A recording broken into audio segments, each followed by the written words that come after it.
한국사랑 엮어서 내 진로 활동에 필요한 인문학적 소양을 역사 활동을 가지고 어떤 교훈을 받았냐 이런 식으로 끝내줘야.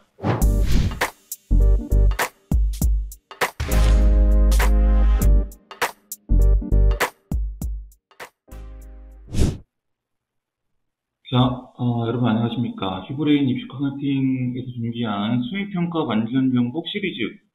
이번에는 한국사와 인문사회과학의 어떤 융합과제 수행을 어떻게 효율적으로 성공시킬 수 있을까에 대해서 잠깐 말씀을 드리고자 영상을 준비했습니다. 저는 휴브레인에서 인문과학 담당을 하고 있고요. 여러분들에게 굳이 이 한국사 부분의 파트를 따로 떼어서 이 수행평가 완전 정복이라는 코너를 만들게 된 이유는 여러분들이 충분히 인지하고 계실 거예요.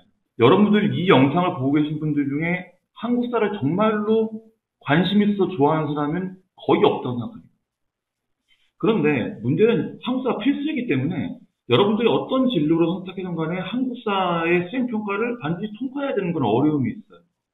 그래서 억지로 이제 한국사와 자기 진로를 엮는 과정에서 이름만 융합이지 사실상 기형적인 그런 형태의 수행들이 많이 발생한다는 거죠.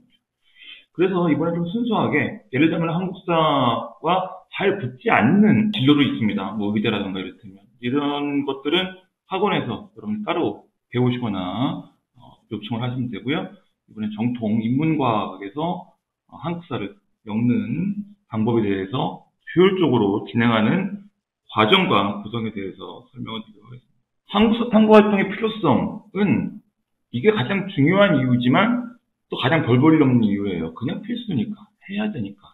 기본적으로 한국사 과목은 반드시 수행을 해야 하긴 하는데 여러분들이 한국사 하면 일반적으로 생각하는 것이 이제 외울 게 많다. 또 연도 기준으로 무언가 암기해야 된다. 뭐 이런 생각을 많이 하는데 맞습니다. 틀리지 않아요. 왜 그러냐면 이 내신에서 요구하는 한국사의 어떤 공부 범위는 분명히 암기를 기반으로 하고 있습니다. 그런데 탐구활동의 경우에는 암기로 해결할 수 없는 부분이에요. 왜냐하면 스스로가 연구해서 결과물을 내야 되는 것이기 때문에. 그래서 한국사의 내신을 위한 공부 방법론과 수능을 위한 공부 방법론과 탐구활동과 관련된 공부 방법론이 사실상 다를 수 있습니다. 그래서 이 필수니까 통과해야 하지만 어려움이 분명히 발생할 수밖에 없다는 거죠. 그리고 또 한 가지는 여러분들 계속 반복적으로 듣는 얘기일 거예요. 대학에서 인문학적 소양을 요구한다. 인문학적 소양을 강조한다. 인문학이라면 결국은 문사철, 문학사학, 철학을 의미하는데 대학에서 모집 요강을 보면 꼭 나오긴 나와요. 인문학적 소양. 인문학적 소양을 드러나기 위해서는 따라서 인문학과 관련된 탐구활동에서 자신의 소양을 적극적이고 확실하고 강력하게 전달해야 될 필요가 있다.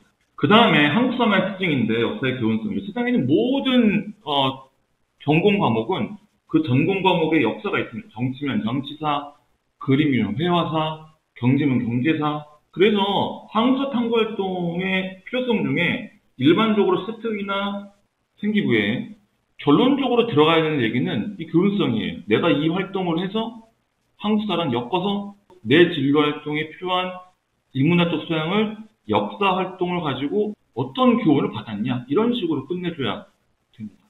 한국사를 기반으로 한 탐구 활동의 특징은 다른 과목과는 달리 반드시 내러티브가 존재해야 됩니다. 일종의 스토리가 진행돼야 된다는 그런 장점이나 단점을 지니고 있어요. 이 스토리 만드는 방법을 예시를 통해서 좀 말씀을 드리도록 하겠습니다. 일단 대학에서 인문과학 계열이 어떤 학생을 원하느냐? 물론 뭐 착하고 공부 열심히 하고 뭐 이런 문제가 아닌 거죠. 기본적으로 데이터를 보고 판단하기 때문에 자기가 지원하는 진로 전공에 그동안 어떤 노력을 기울여 왔는지를 봐야 할 텐데 그걸 어떻게 볼 수 있겠어요? 방법이 없죠.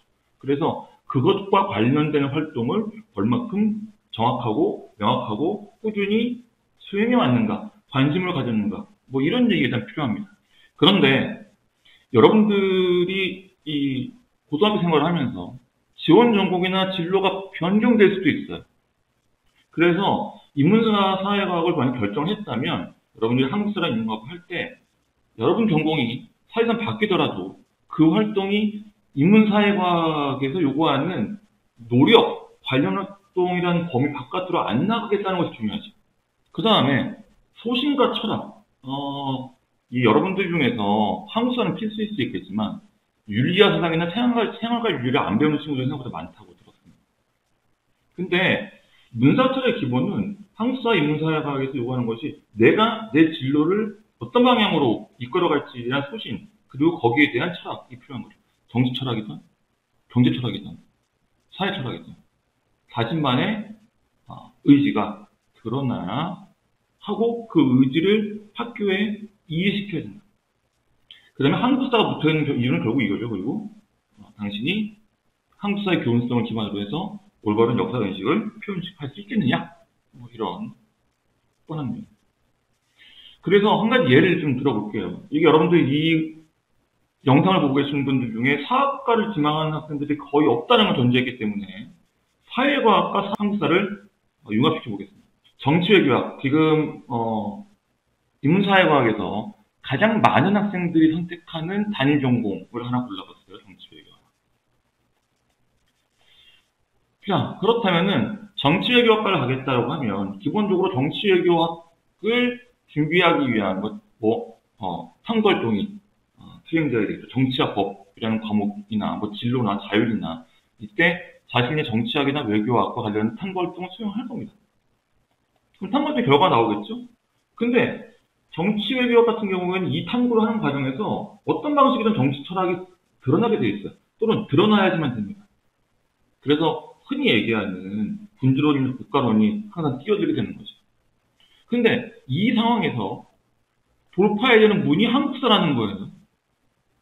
그렇다면 정치외교, 철학, 한국사를 연계하게 되면 인문학적 소양이 강력하게 드러난 정치외교학 탐구활동이 기반으로 되어 있는 한국사 융합 과목을 선택해서 만들어낼 수 있겠죠. 그래서 한 가지 예시를 들어보겠습니다. 이 예시는 일단 여러분들이 정치외교를 공부하다 보니까 정치 철학에 대한 관심이 생겼어요. 그래서 우리나라 정치 철학에 대해서 들여보니 조선시대 정치 철학의 정치 철학적 이념과 사상의 기반이 성리학이다. 그래서 조선시대 때 이 유교를 기반으로 한 성리학적 정치 이념이 무엇인지 탐구를 해봤는데 이게 과거를 탐구하는 게 무슨 소용이냐. 왜 오랫동안 우리나라는 성리학적 정치 이념을 정치 이념으로 삼았는가. 그래, 분명히 현대사회에서 분명히 이것이 필요한 이유가 있을 거고 가치가 있을 것이다. 라는 정치 외교학 진로와 관련된 탐구 활동을 수행했다고 가정해 봅시다.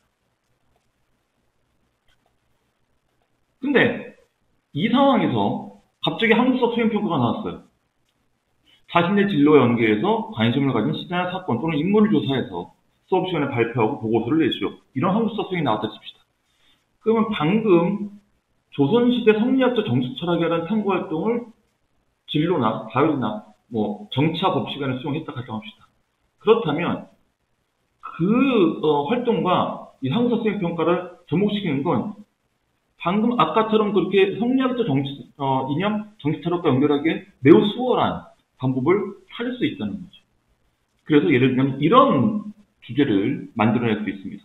그렇게 성리학적 정치 철학을 탐구해 보니까 정치외교적으로 우리나라의 어떤 다양한 외교 정책, 중립 외교도 있을 것이고, 사면 외교도 있을 것이고, 이런 궁극적인 평화를 위한 외교 정책의 명분과 실리가 어떤 것에 집중하는 것이 역사적으로 나았는가를 찾아보자.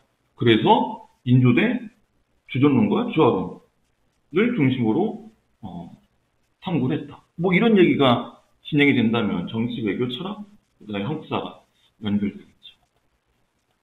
그런데 아까도 말씀드렸다시피 이런 한국사는 내러티브가 중요해요. 이야기가 전개돼야 된다는 거죠. 그래서 지금 보시는 이 화면을 좀 읽어보시면 지나치게 나열 형식으로 되어 있다는 거예요. 가장 좋지 않은 한국사 세특예입니다. 뭐 했다? 뭐 했다? 뭐 했는데? 토론했다? 좋은 결과가 얻었다? 깨달음을 확인했다. 끝. 그렇다면은 내용 자체가 분절적으로 존재하기 때문에 대학에서 물론 그러지 않지만 고등학교 과정에서 일반적으로 역사를 이야기를 전개할 때는 인과관계 중심으로 설정이 되어 있어요. 대학에서는 그렇지 않습니다. 왜냐면 대학에서는 모든 역사가 다 인과관계로 구성되어 있다고 생각하지 않기 때문이에요. 하지만 고등학교 과정에서 한 활동을 통해서 대학에 들어가기 위해서는 가급적 인과관계를 중심으로 서술을 해줘야 됩니다. 이건 한국사, 세계사, 동아시아 마찬가지. 역사 과목은 다 그래요. 나열식으로 전개하면 절대 안 된다. 인문학이기 때문이에요. 그래서 방금 그 내용을 이런 방식으로 바꿔놓으면 똑같은 내용이지만 인과관계가 드러나게 되겠죠. 한국사 과목을 수강하면서 진로와 관련해서 청과 조선의 외교에 대해서 관심을 갖고 본인이 정치 외교에 대한 관심을 갖고 있다는 사실이 드러나게 되겠죠. 도서 및 학술자를 모국을 참고했다. 권위에 대한 호소인 거죠.